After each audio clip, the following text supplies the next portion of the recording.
This is Hidden Killers Week in Review. A look back at the most prolific stories of the week. This is Hidden Killers with Tony Brueski. Here now, Tony Brueski.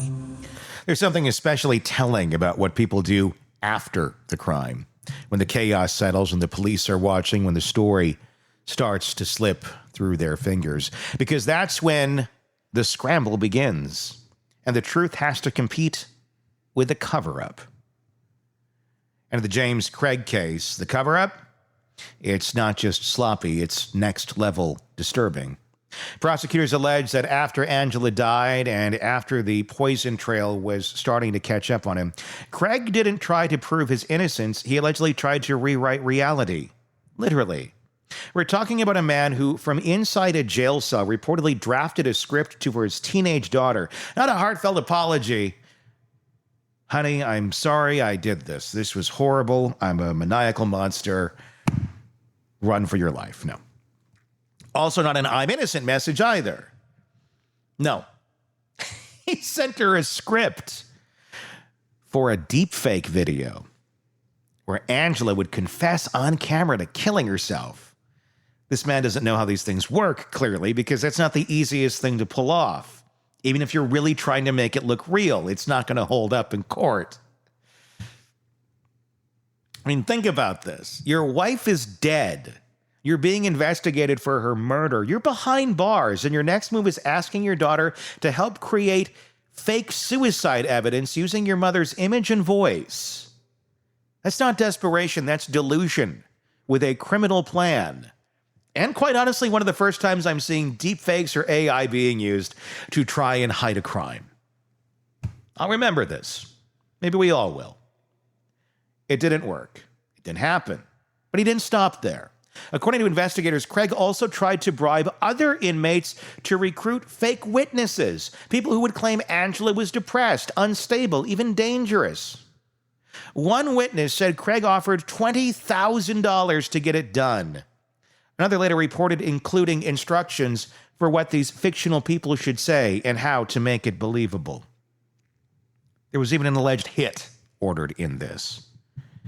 So now we've got a man on trial for murder who allegedly trying to commit perjury by proxy, tamper with evidence, and possibly solicit evidence and harm against a lead detective. And it all adds up to one thing.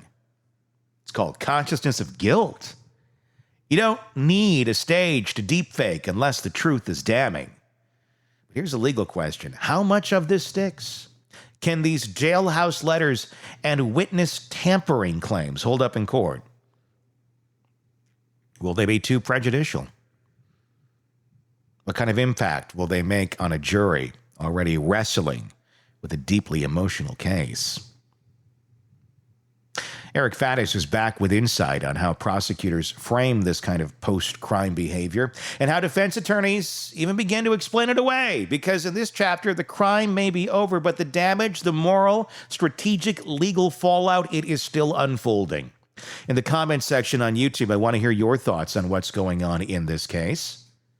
Let us know. Search Hidden Killers, the Tony Brueski, if you're not there already. If you're on the podcast platforms, Apple Podcasts, hit subscribe as well. And please do join us on YouTube so we can hear your voice as well. So let's get into it.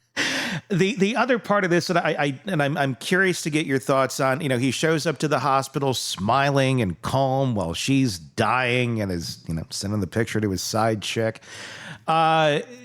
Juries are going to see this. Is this something where, when you look at James Craig, and you said there's almost kind of an aura about him where he maybe feels invincible, at least, what one may take off of it. Do you think that these sort of actions, the way he was acting in the hospital, the fact that he ordered this stuff, and it's very traceable that he ordered this stuff, was this someone who has kind of a grandiose sense of oneself that no one is going to be the wiser no matter how many dumb moves I make over here? That's been my impression so far. And granted, we're still relatively early in the trial. I think we still have a few weeks to go. But yes, you look at those Amazon orders that most folks would be like, God, I don't want to do this or else I'm going to get caught. And then you combine that with some of his actions in the jail that he did to try and cover this up. And on top of that, in the hospital interaction, Tony, this was something I didn't know until the trial started. He actually went into the hospital room with scrubs on. Now, he's a dentist, and it hasn't come out whether he was doing dental work that day. But the argument for the prosecution is that, hey, he was going in there so he wouldn't be noticed, and there would be no one else in there thinking anything was weird while he was allegedly introducing cyanide into Angela Craig's body. Doing more in the hospital itself. Yes, exactly. Yeah, he had the scrubs on in the hospital when he went to meet with Angela when prosecutors say he gave her the final fatal dose of cyanide. So was anybody in the hospital catching any of this going on? Like, is he putting it in her IV? Like, how is he administering the cyanide in the hospital? That's a fair question. And the prosecution hasn't really solidified that yet. I believe in their opening statement, they referenced something about they think it was put into a pill and given to Angela. But, why would Angela be taking a pill from her husband? I guess perhaps he could have concocted some kind of ruse and said, hey, this is going to help you get better, and given it to her.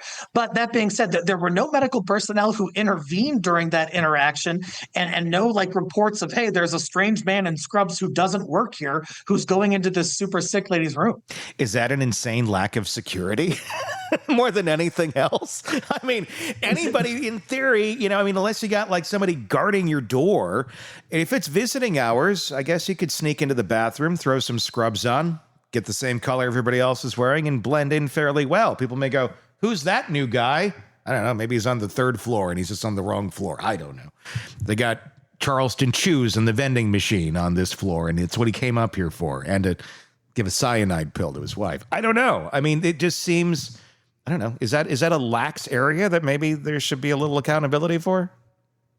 It could be. And, testimony from the medical personnel, there was a doctor on the stand earlier in the trial, multiple nurses, and they kind of said, hey, this was a very busy day, the multiple days that she was in the hospital. Sure. We had a lot of cases. In fact, some of the nurses who testified didn't even have a personal recollection of seeing Angela. They had to reference their notes and then sort of testify based on the notes. So it sounds like there was a lot going on. There are traveling nurses, so new personnel. Folks might not, raise an eyebrow with someone who goes in scrubs to a hospital room, and they might just think, hey, maybe that's a new guy or a traveling nurse or something else. Yeah, I mean, if it's just another normal day at the office, because there's a lot of commotion and that's just how it is, you really wouldn't think a whole lot. After his arrest, Craig allegedly wrote a letter to his teenage daughter asking her to create a deepfake video of Angela admitting suicide. Clearly, he's not the most up on how these things are done. It's not that easy. He also is accused of trying to recruit jailhouse witnesses and offering money to take care of a detective. So there's a few things to unpack in this area. How damning is it when the defendant is shown to be orchestrating a cover-up after the alleged crime itself, especially if you're pleading innocent? If you are factually innocent, if you didn't do anything, it's a tremendous gamble to try and off the lead detective's solicitation of murder. And then on top of that, to recruit your own children to try and fabricate evidence, potentially exposing that kiddo to their own criminal liability. These are some audacious moves from behind the prison bars there in jail.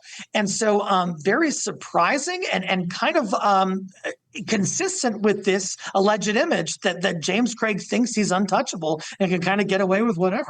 How did that play out in the courtroom when this was brought up that he was asking his daughter to go and create deep fake videos, erase your metadata, and using words that he clearly doesn't quite understand how they all apply? You can't just go, deep fake mom asking to kill herself. I mean, it would take a little work. And I know how to make these sort of things. Even that would be a difficult one to do today, to make it especially stand up to anything, it would be found out to be fake. Is he just that stupid? And also, what happened with the daughter when this request was made? Yeah. So, in terms of the daughter's testimony, first they talked about how the daughter felt about her mom and the mom's future plans. She wanted to be a grandmother. She wanted to move into her forever home sometime soon. All of that's inconsistent with suicide. And the daughters were just saying, how great the mother was. And then they contrasted that with this alleged request by way of a letter from James Craig to his daughter to do the deepfake video, which, in this day and age, they have digital forensics experts. They can bring in Secret Service folks, high-level professional witnesses who can really pick apart some kind of, deepfake video, look for clues that indicate that it's fake. And so, I'm not sure how he thought he would get away with this and not be found out. Now, he's going to say that these jailhouse snitches and one of them was actually a conduit for the letter. Allegedly, James Craig gave it to an inmate who then gave it to the daughter. They're going to say that all of this was made up and these jailhouse snitches are just trying to curry favor to get their own benefit on their own cases. So that's the excuse. It's all fake. Didn't happen. Not real. I guess that's the easy way of trying to explain it. It just didn't happen. That's not. The daughter, did she testify? Two daughters testified. Whose side are they on right now? So the takeaways from their testimony and sort of just the tone of their testimony really seemed to be praising their mother, talking about how great the mother was. She was a mother of 6, and that this was the thing that she was best at, was being a mother. And so some really heart-wrenching testimony in there from these daughters who appeared to be, in a sense, aligned with their mother. They were called as witnesses for the prosecution. So by that very nature, they're testifying against their father. And there weren't too many points scored by the defense during their testimony. So at the end of the day, I would say that they supported the prosecution and the alleged victim, Angela Craig. I mean, they could have pleaded the fifth if they wanted to support their father, correct? I mean, that could have been part of the equation. I mean, this really does show us that they probably have accepted maybe who he is. That would be an interesting conversation to have. How old are these kids? Everything I've been reading is they're teenagers. I mean, how old are they that he's making these requests of them?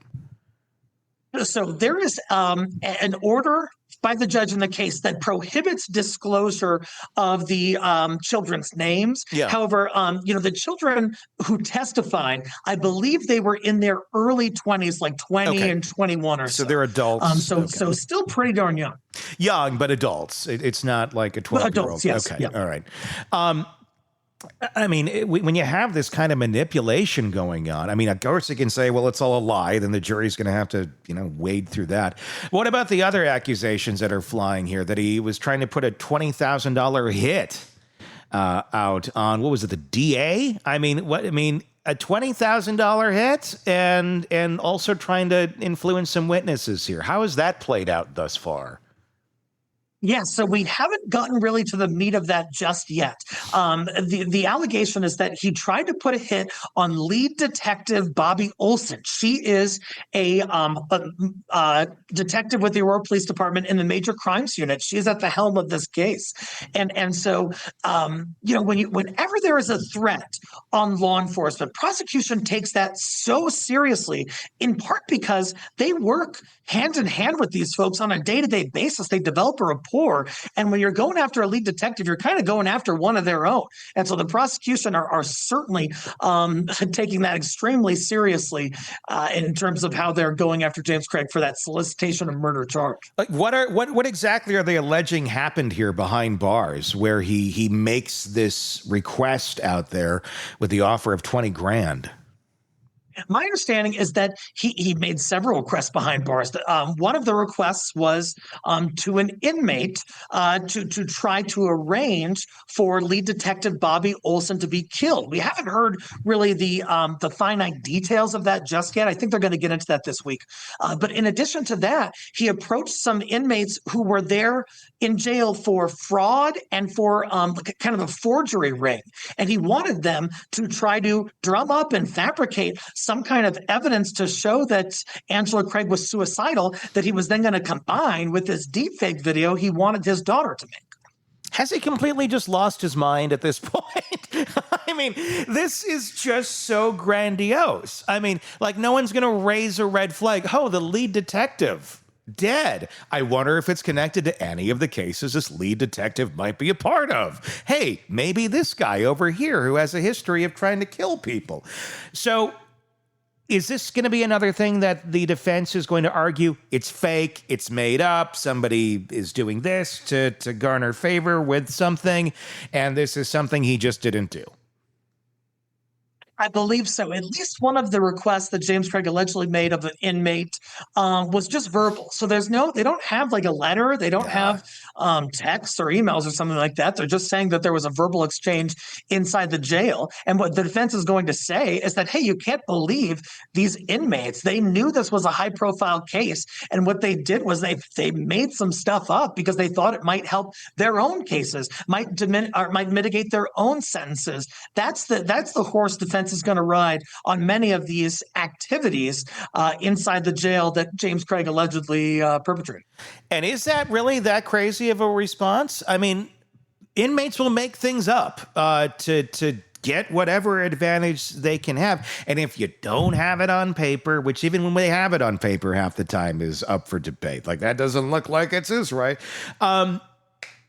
It's verbal. Okay, sounds pretty horrible, but don't they need something a little stronger than that if it's going to stick? It would certainly be helpful to have that. I think the way the prosecution is going to handle it is to say, hey, there are all these measures he took within the jail, some of which does have documentation, like letters, like requesting his daughter do the deepfake. And so it's not really a logical leap to say, oh, and he also took these other consistent, very similar measures, all with an objective to cover up this murder of his wife. I think that's the way the prosecution's going to play it, even though they don't have, some smoking gun of a text message saying, hey, go kill the lead detective. They're going to bring it all together and say, hey, if he did X, he probably did Y. Yeah. Yeah, like, if you're capable of doing this, you're certainly capable of doing that. And I would say in a lot of cases, that's a very true statement. But that's not how we decide guilt and innocence in our country. At least we're not supposed to, sure. But sometimes we do. If Angela's death was the crime, the cover-up might be the confession. Because what we've seen in this part of the case, the deepfake requests, the bribery attempts, the alleged jailhouse schemes, it's not just a bad look, it's a roadmap. It shows where Craig's mind was after the crime, and it raises a brutal question. If he were innocent, would he need to fabricate an entire fake reality? That's where prosecutors are aiming. They're not just saying Craig killed his wife, they're saying he kept trying to bury her all over again, this time in digital lies and coached false testimony. It's hard to imagine a jury hearing that and not feeling something shift. Because murder is one thing, but involving your own daughter in the aftermath, writing instructions for how to fake a video of her dead mother admitting to suicide, that's a whole new level of moral collapse. And from a legal strategy standpoint, it adds a dangerous twist. Jurors may come to see everything, even Craig's courtroom demeanor, through the lens of manipulation. Every smile becomes calculated. Every denial becomes theater. And the deeper he tries to pull people into his version of the story, the more it reinforces the prosecution's. That this wasn't just a murder. It was a production. But the defense isn't out of options. They can challenge the chain of custody on the letters. They can argue exaggerations. They can say these were the rantings of a man in panic, not a mastermind. But at this point, it's not just about what they say. It's about whether the jury's already made up its mind. And here's what lingers. If Craig really believed he was innocent, wouldn't his first instinct be to prove it? Not to fictionalize it? The moment you try to rewrite the narrative using the voice of the person who can no longer speak for themselves, it stops being defense and it starts looking like guilt on paper. So now the jury's heard the behavior. They've seen the evidence. They know the motive, the method, and the aftermath. But will it be enough to convict? That's the question everyone is asking. Let us know in the comment section on YouTube what you think. Just search Hidden Killers with Tony Brueski if you're not already there. If you're listening on the podcast platforms, be sure to press subscribe there as well. Next up in our interview, we'll dig into the final battle, strategy, momentum,